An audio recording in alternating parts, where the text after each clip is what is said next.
Bien, esta noche vamos a estudiar en cuanto a la destrucción de Azazel.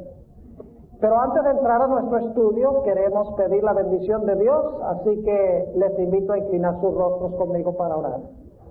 Padre Celestial, te damos gracias por haber estado con nosotros durante esta semana. Pedimos ahora en nuestro último tema la compañía de tu Espíritu Santo. Ayúdanos a entender cómo va a terminar el mal en este mundo y la gloriosa esperanza que nos espera más allá del momento que tú destruyas el pecado y los pecadores. Pedimos que ilumines nuestras mentes, que enternezcas nuestros corazones y que hagas arder en nuestros corazones esa bendita esperanza. Te damos gracias, Señor, por escuchar nuestra oración, porque te lo pedimos en el nombre de Jesús. Amén. Para comprender el tema que vamos a tratar esta noche, y dicho sea de paso, el tema de esta noche lo voy a hacer más corto que lo normal, porque yo sé que ha sido largo el día, pero vamos a tratar bien el tema de todas maneras. Para entender el tema de esta noche, necesitamos, en primer lugar, comprender el santuario hebreo que Dios le mandó a Moisés que construyera en el desierto de Sinaí. Así que para comenzar esta noche, brevemente voy a describir ese santuario y los servicios que se realizaban en ese edificio. Ahora, en el santuario terrenal, y estoy hablando del santuario en el desierto, había 4 lugares claves. Y yo sé que muchos piensan que eran 3, pero en realidad eran 4 lugares claves. El primer lugar clave era el campamento a donde vivía el pueblo de Israel. En el campamento, 3 tribus en el norte, 3 tribus en el sur, 3 tribus en el oriente y 3 tribus en el occidente. En el campamento habitaban los pecadores que necesitaban la salvación. Es decir, los que estaban en el campamento necesitaban la obra que se desempeñaba en el santuario para salvarlos. Es decir, en el campamento estaban los pecadores necesitados, condenados a muerte porque habían violado la santa ley de Dios. El segundo lugar clave en el santuario era el atrio. Era un patio que rodeaba el edificio del santuario en sí. Y en este atrio o en este patio se encontraban 2 muebles muy importantes en el servicio del santuario. El primer mueble se conoce como el altar del holocausto o el altar del sacrificio. Allí se sacrificaban todos los animales. Y se sacrificaban diferentes clases de animales. Se sacrificaban corderos, se sacrificaban carneros, se sacrificaban machos cabríos, se sacrificaban inclusive toros, se sacrificaban aves. Toda diferente clase de animal se sacrificaba y se quemaba en el altar del holocausto. Ahora, antes de que los animales fuesen inmolados, ustedes pueden leer en los primeros capítulos del libro de Levítico que dice que o el sacerdote o la persona que venía del campamento colocaba su mano sobre la cabeza del animal, fuera cual fuera el animal, y confesaba su pecado sobre la cabeza de ese animal. De esta manera el pecado estaba siendo transferido del pecador al sacrificio. Y luego entonces el pecador tomaba el cuchillo y degollaba al animal que ahora estaba cargando el pecado. Y entonces, como vamos a ver en unos momentos, el sacerdote llevaba la sangre del sacrificio al lugar santo del santuario. Ahora, quiero recalcar que el segundo lugar clave del santuario era el atrio, a donde se sacrificaban todos los animales. y a donde se transfería el pecado del pecador al animal. Es decir, que cuando el pecador transfería su pecado al animal y el animal era inmolado, su sangre era derramada, el pecador se podía ir a su casa teniendo la certeza del perdón. Su pecado había sido perdonado por la sangre del Cordero. Ahora, debemos recordar que en el proceso de transmitir el pecado del pecador al animal, la sangre de ese animal ahora tenía el registro del pecado. Es decir, cuando se transfería el pecado y se derramaba la sangre derramada ahora llevaba el registro del pecado. Es decir, la sangre estaba contaminada por el pecado porque el pecado había sido transferido del pecador al animal. Y entonces el sacerdote tomaba la sangre del animal, la sangre donde se encontraba el registro del pecado, porque el animal había muerto por el pecado de ese pecador, y el pecado del pecador estaba ahora perdonado, pero el pecado ahora estaba contenido en la sangre de ese animal. Ahora el sacerdote tomaba la sangre y dice la Biblia que rociaba la sangre en el velo del santuario entre el lugar santo y el lugar santísimo.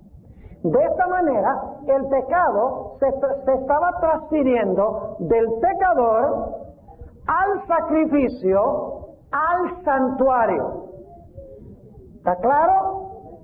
Ahora, en el lugar santo había 3 muebles. Es muy importante recordar esto. En el santuario, en el lugar santo del santuario, había 3 muebles. En el sur se encontraba el candelero que tenía 7 brazos. En el norte del lugar santo se encontraba una mesa con lo que se conoce como los panes de la presencia o los panes de la proposición.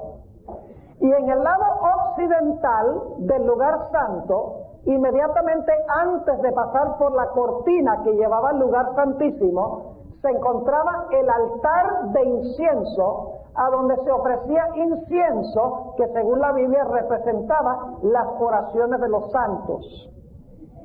Y la Biblia dice que cuando se ofrecía el incienso subía por la cortina y pasaba por encima de la cortina ante la presencia de Dios en el lugar santísimo del santuario. Ahora, yo quiero que ustedes recuerden lo que hemos visto hasta ahora. 3 lugares claves. Número 1, el campamento donde están los pecadores necesitados. Segundo lugar, el atrio a donde el pecador transfería su pecado al animal y luego el animal era sacrificado, el registro del pecado estaba en la sangre. Luego, el pecador, representado por el sacerdote, entraba al lugar santo con la sangre, rociaba la sangre en el velo, que representaba el hecho de que ahora el pecado, cubierto por la sangre, estaba siendo depositado ¿dónde? Estaba siendo depositado en el santuario. El pecado cubierto con la sangre estaba siendo depositado en el santuario. Y según dice la Biblia, este proceso se seguía día tras día, 364 días al año. En realidad 359 días al año, 360 días el año bíblico.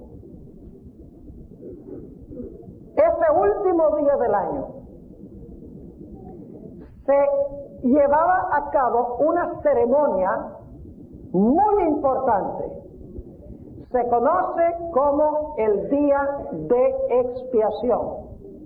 También se conoce como el Yom Kippur.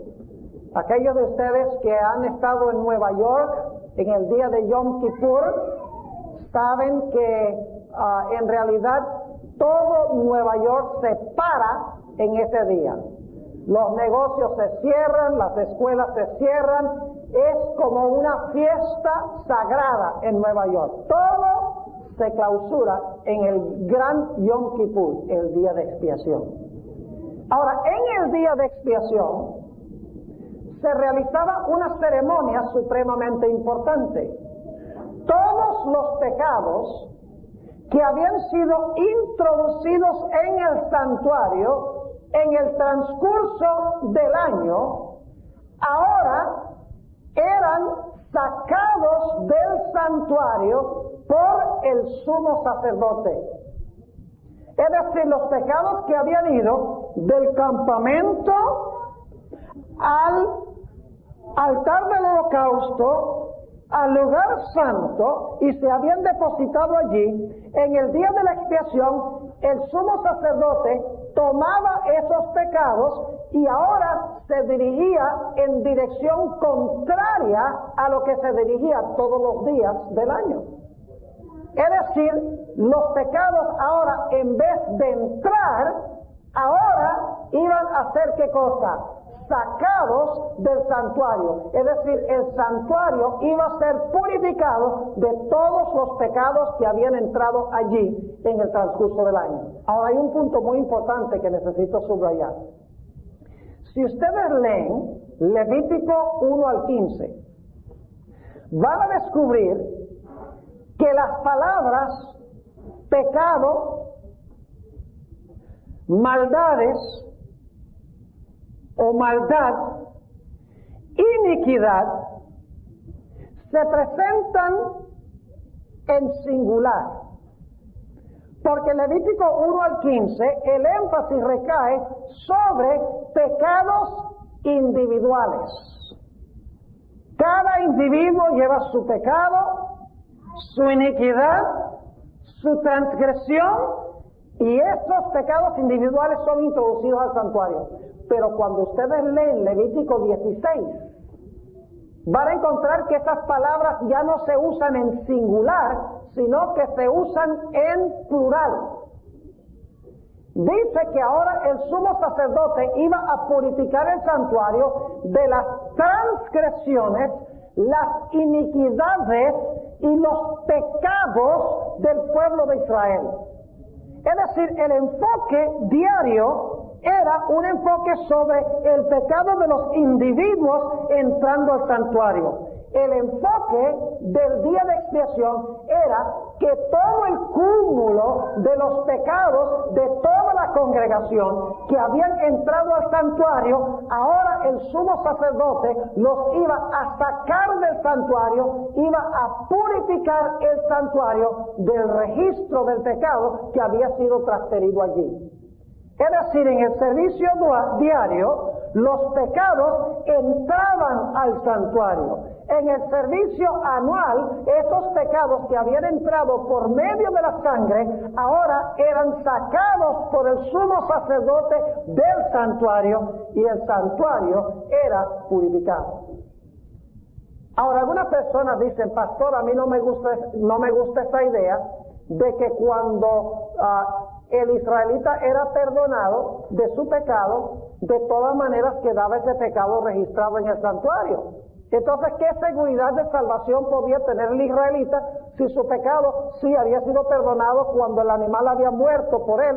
Pero si ese pecado quedaba registrado en el santuario por la sangre que era rociada en el velo, ¿qué seguridad podía tener él si el pecado estaba ahí en el santuario, contaminando el santuario?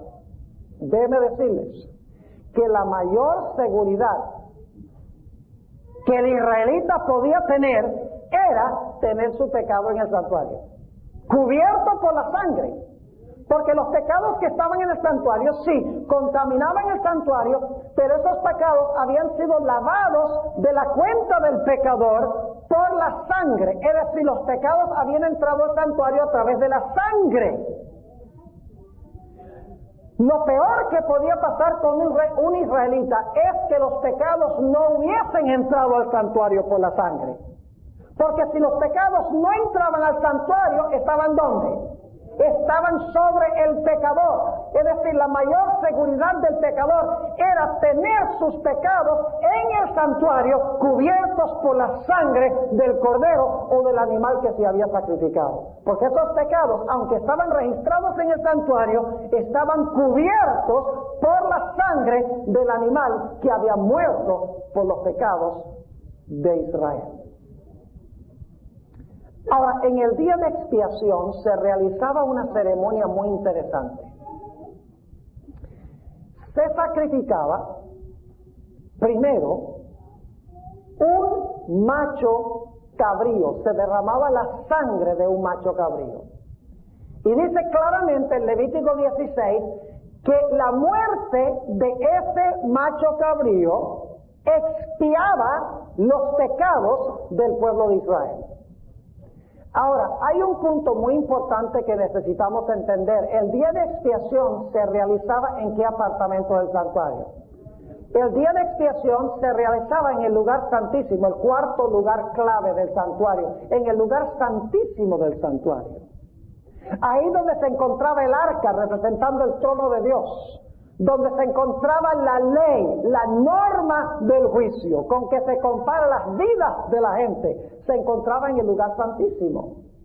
Es interesante que lo primero que se hacía en el día de expiación era sacrificar un macho cabrío, que se dice que era un macho cabrío ¿para quién? Para el Señor, es decir, para Jehová. Ese macho cabrío representaba el sacrificio que iba a hacer ¿quién? Jehová. Ahora yo pregunto, esa parte del día de la expiación, ¿cuándo se cumplió? ¿Saben ustedes que hay un sentido en que el día de expiación se cumplió en el Calvario? Por eso muchas personas se confunden y dicen, no, la Iglesia Adventista enseña que el día de expiación comenzó en 1844, pero la Biblia enseña que Jesús murió en la cruz, es decir, ese macho cabrío que fue sacrificado, que murió, representa a Cristo, y Cristo murió fue en la cruz, es decir, el día de expiación se realizó en la cruz. ¿Me están entendiendo? Pero ahora escuchen bien, es solamente esa parte del servicio del día de expiación que se realizó en la cruz. Solo el sacrificio del animal se realizó en la cruz para proveer la sangre para lo que se iba a hacer en el día de la expiación. ¿Me están entendiendo?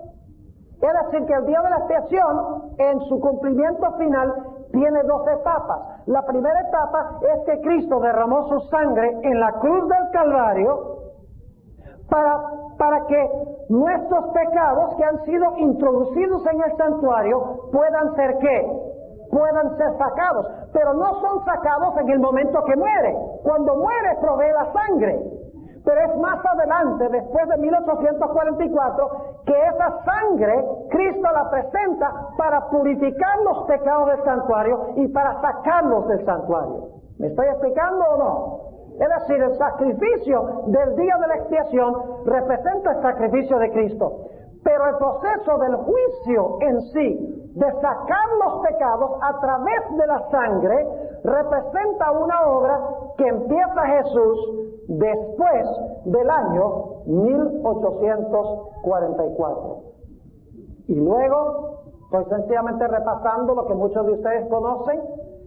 El sumo sacerdote tomaba todas las transgresiones, todos los pecados, todas las iniquidades del pueblo de Israel.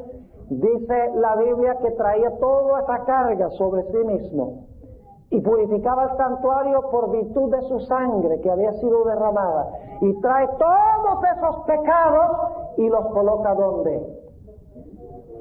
Hay otro macho cabrío. ¿Cómo se llamaba ese macho cabrío? Ese macho cabrío se llamaba Azazel. ¿Saben ustedes que la tradición judía enseña casi sin variación, aunque hay algunos que tienen otras ideas, pero la vasta mayoría de los eruditos hebreos, de los eruditos judíos, enseñan que Azazel en realidad representa el príncipe de los demonios. Azazel en realidad representa ¿a quién? Representa a Satanás. Y si ustedes leen en Levítico 16 la descripción del día de expiación, dice que el sumo sacerdote salía, agarraba a ese macho cabrío, lo ataba, colocaba sus dos manos sobre la cabeza de Azazel y confesaba los pecados, las transgresiones y las iniquidades que había sacado del santuario por virtud de su sangre. Y confesaba esos pecados sobre la cabeza de Azazel. ¿Qué estaba haciendo al colocar las manos sobre la cabeza de Azazel? Estaba tomando los pecados que habían entrado por la sangre y ahora por la misma sangre de Cristo, esos pecados estaban siendo sacados del santuario y colocados sobre la cabeza de ¿quién? Sobre la cabeza de Azazel. Es decir, todos los pecados de Israel, los pecados de los penitentes, los pecados que habían sido confesados y perdonados por la sangre del Cordero. No los pecados de todos los malos que no confesaron, porque esos no entraron al santuario por la sangre. Todos los pecados de los hijos de Dios que entraron al santuario, sus transgresiones, sus rebeliones, eran ahora traídas y colocadas sobre la cabeza de Azazel.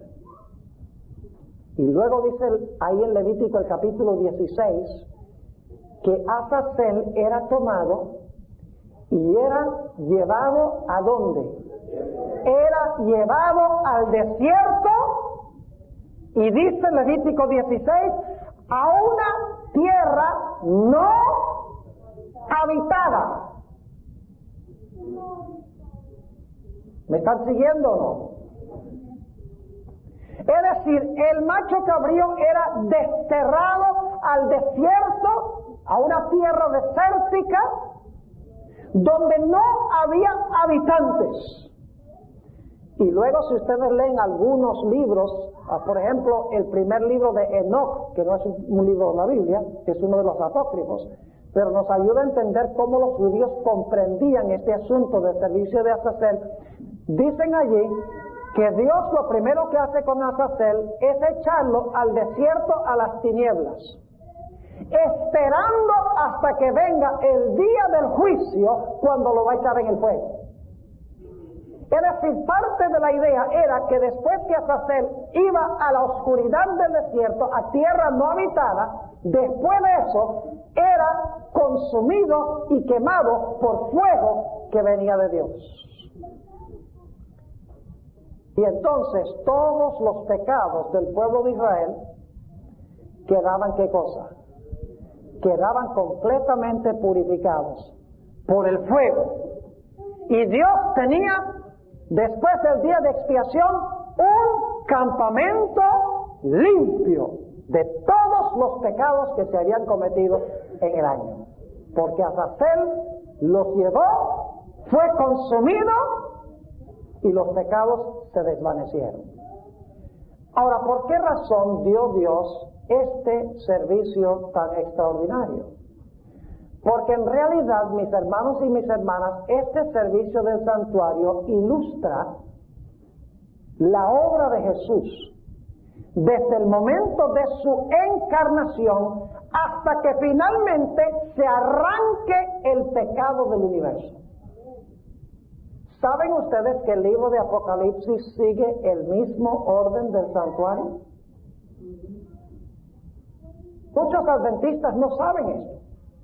Tratan de estudiar el libro de Apocalipsis sin referencia al santuario, pero no podemos estudiar el libro de Apocalipsis y comprenderlo sin comprender al mismo tiempo el servicio del santuario, porque el libro de Apocalipsis está organizado de acuerdo al orden del santuario, y eso es lo que yo quiero mostrarles esta noche.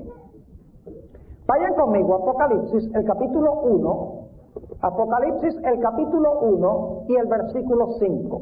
Fíjense cómo comienza el libro de Apocalipsis. Apocalipsis 1 y el versículo 5. Esto lo leímos esta mañana, pero ahora vamos a leerlo de nuevo. Dice: y de Jesucristo, el testigo fiel, el primogénito de los muertos y príncipe de los reyes de la tierra, al que nos amó y nos ha ¿qué? Y nos ha lavado de nuestros pecados con su sangre. ¿A dónde habitan hoy los pecadores necesitados de la sangre de Cristo? ¿A dónde habitan? ¿A dónde habitan? En la tierra. Así que la tierra representa el ¿qué? El campamento. ¿A dónde vino Jesús para redimir a la raza humana? Vino aquí a la tierra. Vino a habitar entre nosotros en el campamento.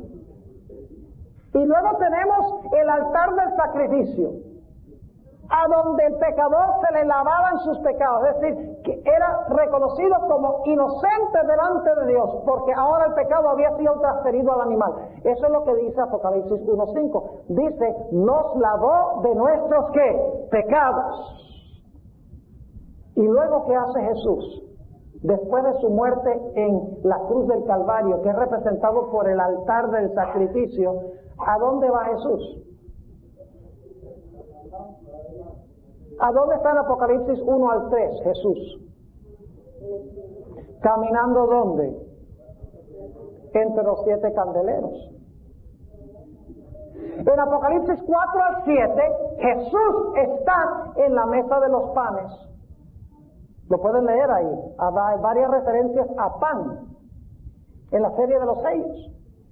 Y cuando llegamos a Apocalipsis 8, el Señor Jesucristo se encuentra en el altar de incienso presentando las oraciones de los santos.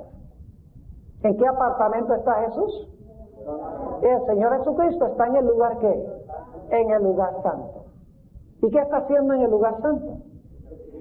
Está intercediendo por nosotros. Está presentando delante de su Padre ¿qué cosa? Nuestros pecados. ¿Acaso no murió por esos pecados? Cuando yo confieso a Jesús, ¿puedo tener la certeza de tener perdón por esos pecados? Claro, pero ahora ¿qué hace Jesús? Dice que vive siempre ¿para qué? Para interceder por nosotros. Eso es lo que hacía el sacerdote cada día. Llevaba la sangre al santuario de los hebreos penitentes, llevaba la sangre y rociaba esa sangre en el velo.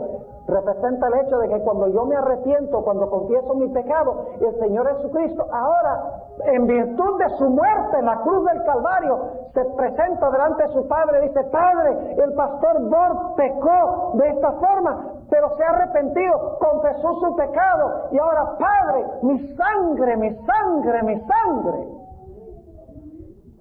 Y el pecado es registrado en el santuario, en los libros, pero al lado del pecado se registra ¿qué cosa? Perdonado por la sangre del Cordero. Yo pregunto, ¿mi mayor seguridad es tener mi pecado cubierto por la sangre en el santuario? Claro que sí, porque si no está en el santuario, cubierta por la intercesión de Cristo, ¿a dónde está? Está sobre mí. Es decir, Apocalipsis se está moviendo en el orden del santuario. Primero Jesús viene al atrio, muere para lavar nuestros pecados. Luego está entre los candeleros, en la mesa de los panes, en el altar de intercesión, intercediendo por nosotros cuando nos arrepentimos y confesamos nuestros pecados delante de Dios. Esos pecados son registrados en el santuario y se registra que son perdonados por la sangre del Cordero. Es decir, el santuario celestial hoy está lleno ¿de qué? Está lleno de pecado que ha sido ¿qué? Perdonado por la sangre del Cordero y la intercesión de Cristo por esos pecados. Pero todos los pecados que han sido confesados están registrados ¿dónde? Están registrados en el santuario. Es decir, el santuario celestial está contaminado. Y alguna persona dice: pero pastor, ¿cómo usted dice que algo en el cielo puede estar contaminado? Que es el santuario santo y contaminado también. Entonces yo pregunto, ¿cómo es que Jesús fue santo y contaminado también? Los pecados que se le dieron a Jesús no eran de Él. Era santo, pero se le dieron los pecados. En el santuario celestial es un lugar santo, un lugar santísimo. Los pecados no le pertenecen al santuario, sino que son puestos allí. Es decir, es santo y al mismo tiempo tiene el registro del pecado. Como Jesús fue santo y le fueron atribuidos nuestros pecados. Es decir, el santuario está lleno de ¿qué cosa? Está lleno de pecados. Pecados que han sido ¿qué? Perdonados y confesados. Todos están registrados ahí. ¿Creen ustedes que Dios guarda un registro en el cielo de nuestros pecados? ¿Dios guarda nuestros pecados? ¿Los escribe en un libro? ¿En los libros los escribe? Claro que sí. Eso es el equivalente de rociar la sangre en la cortina. La sangre llevaba el registro del pecado que había sido perdonado por la sangre del Cordero, y el sacerdote lo llevaba indicando que él estaba intercediendo con la sangre ahora por el penitente de Israel. De la misma manera sucede ahora con Cristo. Cuando confieso mis pecados, Él presenta su sangre como intercesor ante su Padre. El pecado queda grabado en los libros, pero queda grabado allí, perdonado. Es decir, el santuario está lleno de pecado, cubierto por la sangre del Cordero. Yo pregunto, ¿tiene que haber algún día en que Dios va a purificar el santuario? ¿O va a dejar esos pecados ahí para siempre? ¿Será que hay un día hacia el final de la historia en que Dios va a purificar el santuario de todos esos pecados que han sido confesados, de los cuales los seres humanos se han arrepentido? ¿Sí o no? Claro que sí. Y ahora escuchen lo interesante. Apocalipsis sigue la secuencia, porque inmediatamente después de hablar de Jesús, Apocalipsis 1 al 3 en los candeleros, Apocalipsis 4 al 7 en la mesa de los panes, Apocalipsis 8 al capítulo 11 está en el altar de incienso. En Apocalipsis 11, 19 dice que el templo en el cielo es abierto y se ve el arca del pacto. ¿En qué apartamento quedaba el arca del pacto? En el lugar santísimo. Y luego aparece un ángel volando por en medio del cielo que dice: temed a Dios y dadle gloria, porque la hora de su ¿qué? La hora de su juicio ha llegado, porque se ha abierto el templo y se ha visto el arca del pacto. ¿Qué va a hacer Jesús en el juicio? Limpiar los pecados que están en el santuario. ¿Y cómo limpia esos pecados que están en el santuario? Solo se pueden limpiar porque han sido cubiertos con la ¿qué? Con la sangre. Ese es el sacrificio del primer macho cabrío. Lo hizo Jesús hace 2000 años. Pero la sangre la aplica especialmente al final de la historia, cuando va a limpiar el santuario del registro del pecado. ¿Están entendiendo lo que estoy diciendo? ¿Cuáles son los únicos pecados que Jesús va a sacar del santuario? En este momento, ¿cuáles son los únicos? Solamente los pecados que han entrado por la sangre al santuario a través de la intercesión de Jesús, los únicos. Es decir, los únicos pecados que se van a analizar son los pecados de los que profesan creer en Jesús. ¿De acuerdo? De aquellos que han profesado el nombre de Cristo, que han reclamado a Cristo como su intercesión, como su sacrificio, son los únicos pecados que se van a tratar en el día de expiación. Fíjese que en el día de la expiación no se trataban los pecados de los filisteos, ni los pecados de los babilonios, ni los pecados de los asirios, de ninguna de las naciones circundantes. El juicio comenzaba en la casa de Dios con los que profesaban servir a Dios. De la misma manera, los únicos que van a ser evaluados en el juicio y cuyos pecados van a ser sacados del santuario son aquellos que verdaderamente recibieron ¿a quién? Verdaderamente recibieron a Jesús. Y luego fíjense qué interesante, en el libro de Apocalipsis se abre el templo, en Apocalipsis 11, 19. En Apocalipsis 14 se anuncia la hora de su juicio ha llegado, y cuando se termina de proclamar los mensajes de los tres ángeles, cuando se termina la obra de la purificación del santuario, en Apocalipsis 15 dice que el templo en el cielo se cierra. Dice que el templo se llena de humo y nadie nadie puede ya qué. Ya nadie puede entrar al templo. Porque se ha cerrado ¿qué cosa? Porque se ha cerrado la puerta de la oportunidad. ¿Qué significa eso? Que la obra de Cristo en el lugar santísimo, ¿a qué? La obra de Cristo en el lugar santísimo ha concluido. Ya nadie puede reclamarlo como intercesor, ya nadie puede reclamar su sacrificio, porque el servicio del santuario sea ¿qué? Se ha cerrado. Y luego cuando se cierra el servicio del santuario, ¿qué cae sobre la tierra? Las 7 postreras plagas sin mezcla de misericordia. Eso es una indicación de que cuando el templo se llena de humo, nadie puede entrar. Todos los casos han sido decididos y ahora Dios va a derramar su ¿qué? Su ira sin mezcla de misericordia. Ya no hay oportunidad de salvación para este momento. Pero ahora escuchen bien, queda un servicio por desempeñar. ¿Cuál servicio queda por desempeñar?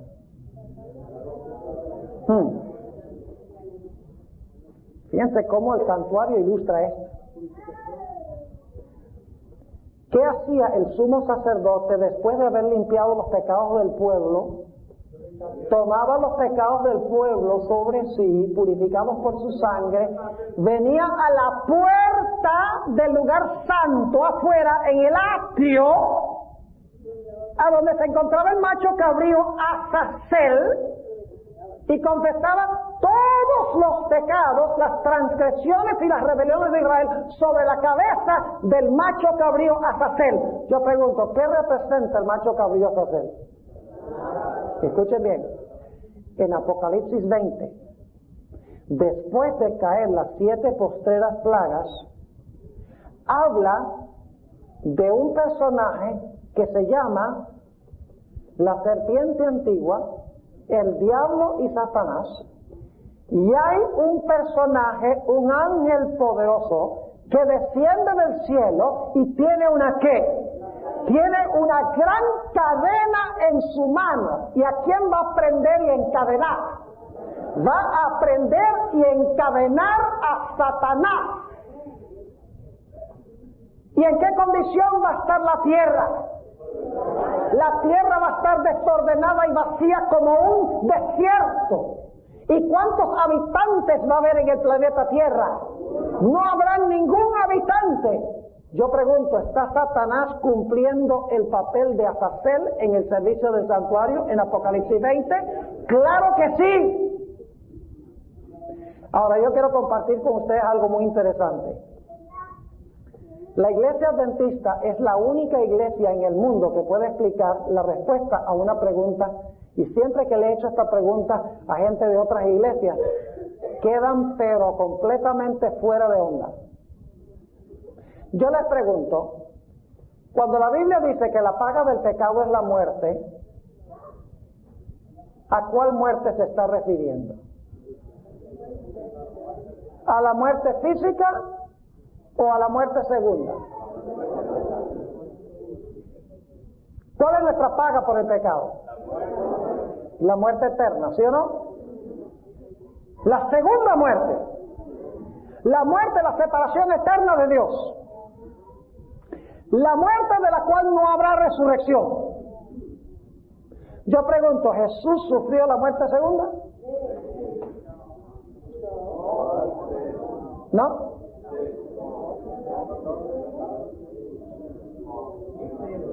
Si Jesús no sufrió la muerte segunda, ¿quién la va a tener que sufrir? Yo. ¿Sufrió Jesús la muerte segunda? ¿Que es el castigo por el pecado, sí o no? Sí sufrió la muerte segunda. Pero ahora la pregunta es esta. Si Jesús sufrió la muerte segunda, ¿por qué no está separado hoy de su Padre? ¿Por qué resucitó? ¿Por qué no quedó desterrado de una vez por todas? La única iglesia en el mundo que puede explicar eso es la iglesia adventista, porque conocemos la doctrina del santuario, la doctrina del Dios de expiación.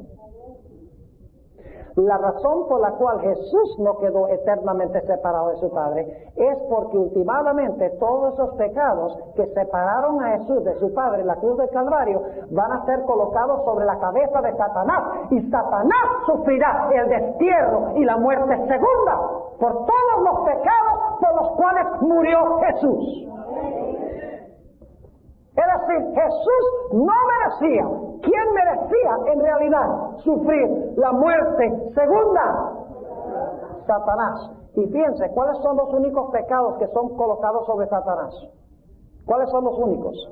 ¿Los pecados de los malos son colocados sobre la cabeza de Azazel? No, son los pecados que entraron al santuario. ¿Y los impíos qué? ¿Ellos no sufren muerte segunda? Claro que sí. Ellos sufren la muerte por sus propios ¿qué? Por sus propios pecados. Porque esos pecados no entraron ¿a dónde? No entraron al santuario a través de la sangre. Es decir, no son colocados sobre Azazel. Ellos mismos sufren la culpa de su pecado. Y luego Apocalipsis, el capítulo 21, 20 y 21, dice que Satanás será echado ¿dónde? Será echado en el lago de fuego, y el lago de fuego lo va a devorar o a consumir. Exactamente lo que enseña el ritual del santuario del Antiguo Testamento. Y entonces Dios tendrá un pueblo limpio, un santuario limpio y un universo limpio. Los primeros escritos fueron escritos por Elena G. de White muy temprano en su ministerio. Son de sus visiones más tempranas. Como yo lo mencionaba anteriormente, nosotros generalmente cuando pensamos de eventos después del milenio, pensamos que la Santa Cristo desciende, sus pies tocan el Monte de los Olivos, se abre la llanura, desciende la ciudad, resucitan los impíos, rodean la ciudad, poco después de rodear la ciudad, la van a atacar, y entonces cae fuego y azufre del cielo, se consumieron, y Dios hizo un cielo nuevo y una tierra nueva, y eso sucedió todo rapidito. No, señor. Lo que va a suceder después del milenio va a tomar mucho tiempo. Y usted dice, ¿cómo sabe eso, pastor? Primero, porque Elena White dice en el conflicto de los siglos, y es lógico, no tiene uno que tener ideas muy descabelladas para creerlo. Ella dice que cuando resuciten los impíos, la tierra está vuelta un desastre. Toda la infraestructura del mundo ha sido destruida por las plagas. Las ciudades cayeron. Todo está desolado. Y dice ella que lo primero que hace Satanás es consultar con sus ángeles sobre cómo pueden tomar la ciudad. Luego dice que va a tener reuniones para consultar con los grandes reyes de la tierra para ver qué ideas pueden aportar ellos para la estrategia de atacar la ciudad. Luego dice ella que se va a tomar tiempo para construir armamentos de guerra. ¿Ustedes creen que eso se va a hacer en 5 minutos? ¿Ustedes creen que van a atacar la ciudad con arco y flecha? Forget it. No con los grandes jefes militares de esta época. Le van a decir a los antiguos, mire, guarden esa flecha, que eso no vale de nada. Van a tener que reconstruir la infraestructura para crear armas. No van a atacar la ciudad con las manos peladas. Además de eso, como hemos visto en nuestro estudio, Dios va a mostrarle a cada impío el registro de su vida, que el pueblo de Dios vio durante los 1000 años. Eso va a tomar más que unos pocos instantes. Se va a mostrar todo el panorama de la historia del planeta Tierra, de comienzo a fin. Y luego lo interesante es que cuando descienda fuego del cielo para consumir a los pecadores, algunos se quemarán más tiempo que otros, porque reciben su castigo conforme a sus obras. Y los ángeles de Satanás se van a quemar más que los impíos, y Satanás se va a quemar más que todos. Porque Satanás está cargando no solamente la responsabilidad de su pecado, sino que está cargando la responsabilidad por todos los pecados que ha llevado al pueblo de Dios a cometer. Ahora escuchen la descripción que da Elena G. de White aquí de esto. Muy interesante. Esto se encuentra en Primeros Escritos, Hay dos referencias que quiero leer. La primera se encuentra en la página 290 y 91. Dice ella esto: el castigo de Satanás había de ser mucho más terrible que el de aquellos a quien engañó. ¿Es justo eso? ¿Qué pensarían ustedes de un juez? Hay un individuo que se comió un semáforo en rojo y otro individuo que mató a 10 personas, y el juez le dice: los condeno a ambos a cadena perpetua. ¿Qué les parece? ¿Justo o injusto? Injusto, porque el castigo es conforme a las obras y la seriedad del crimen y la cantidad de crímenes. Sigue diciendo ella: su sufrimiento, el de Satanás, había de ser incomparablemente mayor. ¿Qué significa incomparablemente? O sea que el castigo va a ser muchísimo mayor. Sigue diciendo: después de perecer todos los que fueron engañados por él, Satanás iba a continuar viviendo para sufrir mucho más tiempo. ¿Cuánto es mucho más tiempo?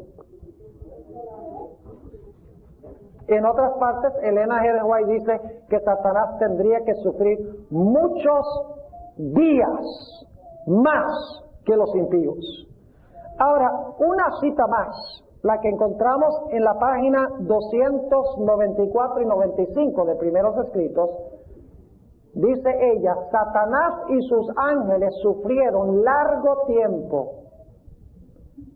Sobre Satanás pesaba no solo el castigo de sus propios pecados, sino también el de todos los de la hueste redimida que habían sido puestos sobre él. Además, debía sufrir por la ruina de las almas a quienes engañara. Después vi que Satanás y toda la hueste de los impíos estaban consumidos y satisfecha la justicia de Dios. La cohorte angélica y los santos redimidos exclamaron en alta voz: amén. Ahora yo quiero concluir en esta noche haciendo la pregunta: ¿has enviado tus pecados al santuario a través de la sangre de Jesús? ¿Has reclamado a Jesús como tu Salvador personal? ¿Te has arrepentido de verdad del pecado? ¿Has confesado tus pecados? ¿Han sido sepultados tus pecados? Recuerden, mis hermanos y apreciadas visitas, que los únicos pecados que son perdonados son aquellos pecados de los cuales nos arrepentimos y confesamos, que entran al santuario por la sangre y por la intercesión de Cristo Jesús. De allí que sea tan importante que nosotros cada día, al final del día, hagamos un inventario de nuestra vida. El Espíritu de Profecía dice que debemos hacer un inventario. Debemos pensar de las luchas que tuvimos durante el día, las caídas que tuvimos durante el día, y debemos presentar eso ante Dios y decirle: nuestro Padre, perdónanos por lo que hemos hecho. Y si estamos de verdad arrepentidos, Jesús presenta eso delante de su Padre. Y podemos tener la certeza absoluta del perdón a través de la sangre de Jesús. Y en el juicio no tenemos de qué preocuparnos. Algunos dicen, algunos pastores inclusive usan esta doctrina para asustar a la gente. Dicen: tu nombre puede estar pasando ahora mismo en el juicio. O sea, la gente se asusta todo y dice: ¡ay! ¿Será que mi nombre está pasando ahora? Escuchen. El juicio son buenas nuevas. Jesús en el juicio no está buscando hundirnos, está buscando vindicarnos. Está buscando decirle a Satanás: mira, sí, yo no te niego que el pastor Bor cometió este pecado y el otro pecado. Yo no te lo niego, pero La clave es cómo entró ese pecado al santuario. Con mi sangre. Quitarle esas vestiduras viles y vestirle con ropa de gala, la ropa de la justicia de Jesús. No tenemos nada de temer del juicio, siempre y cuando nuestros pecados entren al santuario por la sangre del Cordero de Dios que quita el pecado del mundo. Ahora ustedes saben que esta noche, antes de terminar, yo necesito hacer un llamado. Necesito hacer un llamado particularmente a aquellas personas que todavía no han tomado el primer paso en sepultar sus pecados. ¿Saben ustedes que hay un paso que debemos tomar para sepultar nuestros pecados, para limpiar nuestros pecados? ¿Recuerdan Saulo de Tarso? Lo he mencionado antes. Era mala gente, Saulo de Tarso. 3 veces en el libro de Hechos relata su historia. Dice, yo perseguía a la gente de ciudad en ciudad. Los agarraba, los buscaba, los llevaba a las sinagogas, los azotaban. Y yo daba mi consentimiento. Y cuando los estaban matando, yo decía, amén, gloria a Dios. Pero luego el Señor se encontró con él en el camino a Damasco. Y le dijo, Saulo, Saulo, yo soy Jesús, a quien tú persigues. Y luego la voz le mandó que fuera a visitar a Ananías. Yo he tenido el privilegio de estar en la casa que se cree que era la casa de Ananías, ahí en la ciudad de Damasco. Y Ananías le dijo al apóstol Pablo, ¿por qué te detienes? ¿Qué te estás demorando? Bautízate. ¿Y qué cosa? Bautízate y lava tus pecados. E invoca el nombre de Jesús. Y el gran Saulo de Tarso, que llegó a ser el apóstol Pablo, fue bautizado por Ananías. Y todos sus pecados fueron lavados en las aguas del bautismo. Y después, si el apóstol Pablo pecaba, nada más tenía que orarle a Dios para renovar su relación con el Señor, para recibir perdón por el pecado. Pero era necesario que fuese bautizado para lavar sus pecados, para recibir también el don del Espíritu Santo, para poder vencer el pecado en su vida. Yo quiero preguntar una vez más al concluir en esta noche, ¿hay alguien aquí que no ha sido bautizado todavía, que le gustaría decirle al Señor Jesús, en un futuro, yo quiero tener el glorioso privilegio de enterrar de una vez por todas mis pecados en las aguas del bautismo? Quiero que tú me laves esos pecados, que los quites de mi registro, que los perdones por la sangre del Cordero. Yo quiero en un futuro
tener el glorioso privilegio de experimentar el bautismo como lo enseña la Biblia. ¿Hay alguien aquí en esta noche que quiere levantar la mano y decirle eso al Señor Jesús? Podría pedirle que se ponga de pie. Voy a tener una oración especial para usted. Gloria a Dios. Qué lindo, qué lindo. ¿Alguien más? El tiempo se fue ya, pero se me ocurre que hay otros aquí. ¿No hay más personas? Ah, mire, tenemos una niña aquí, gloria a Dios. Qué precioso. ¿Por qué no venir al frente? Vengan al frente, que esta niña es tan chiquita que no la veo. Vengan aquí al frente y yo voy a tener una oración con ustedes. Los otros también, hay más, vengan. Voy a tener una oración para ustedes para que Dios fortalezca su decisión. Vengan al frente. Mira qué linda esta niña. Vente acá, aquí adelante conmigo. Y voy a tener una oración contigo. Gloria a Dios. Fíjense cómo el Espíritu Santo habla a los corazones. Yo sé que hay otros. No quieres quedarte con tus pecados, ¿verdad? ¿Quieres que Jesús lave tus pecados? Que quite ese registro lóbrego que tienes en tu vida. Enterrarlo completamente, limpiarlo. Como dijo Ananías al apóstol Pablo. ¿Alguien más, antes de tener nuestra oración, que quiere venir al frente y decirle a Jesús: sí, yo tengo planes en un futuro de consagrar mi vida completamente a ti? ¿Alguien más? Sé que hay otros.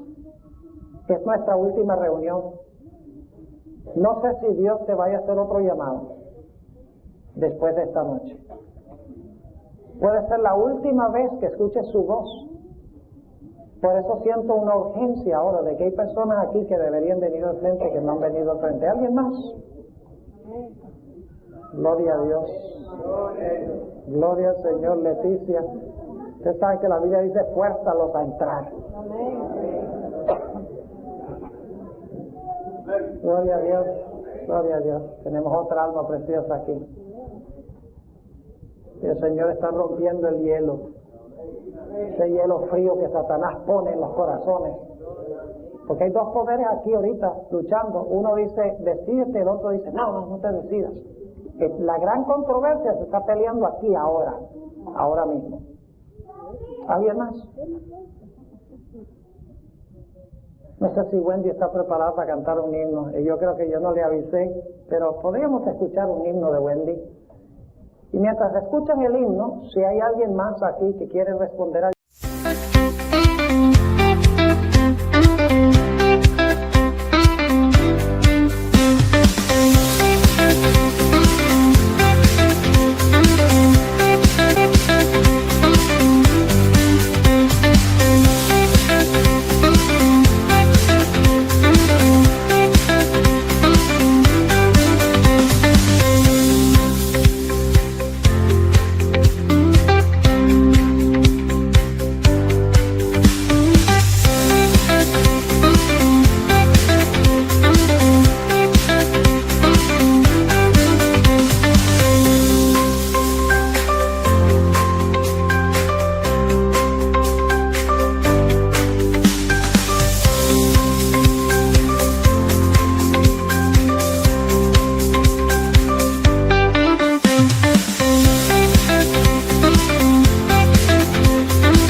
Jesús, venga al frente. Esto no es un compromiso conmigo, no es una obligación, es un privilegio. Es decir, el llamado que nos hace Jesús, Él dice que su carga es liviana. No es difícil. En realidad es fácil, su yugo es fácil. Escuchemos.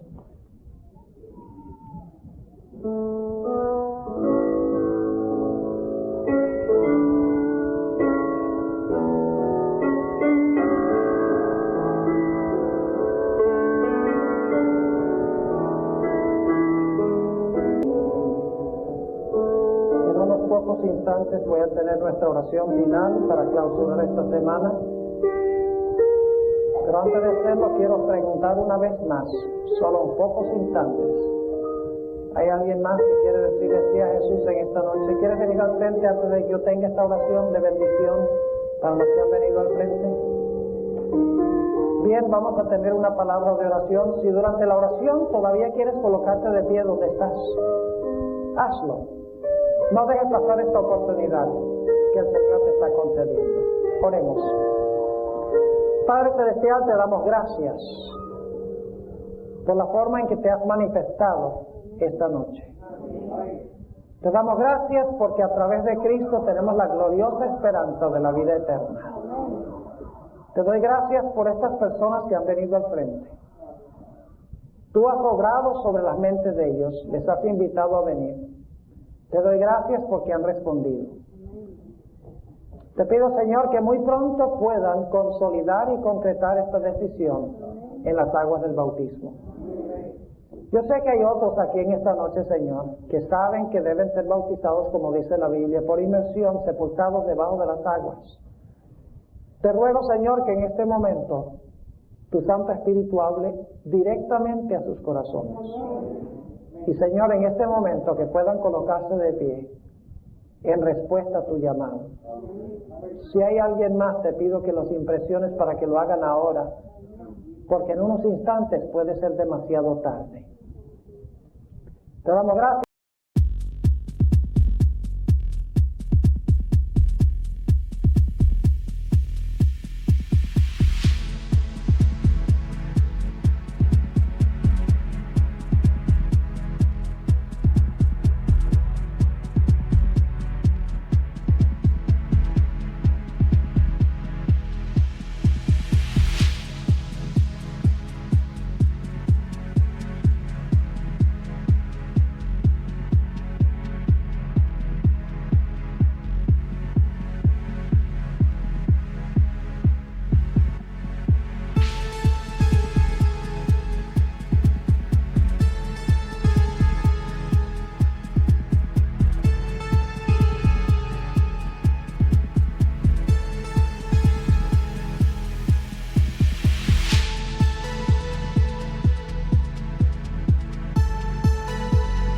Por haber estado con nosotros durante esta semana.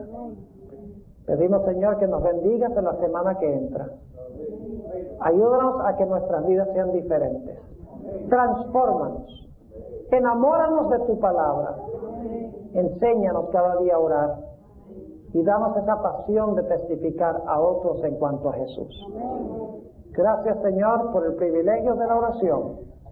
Y gracias por escucharnos. Porque te lo pedimos en el nombre de Jesús. Amén.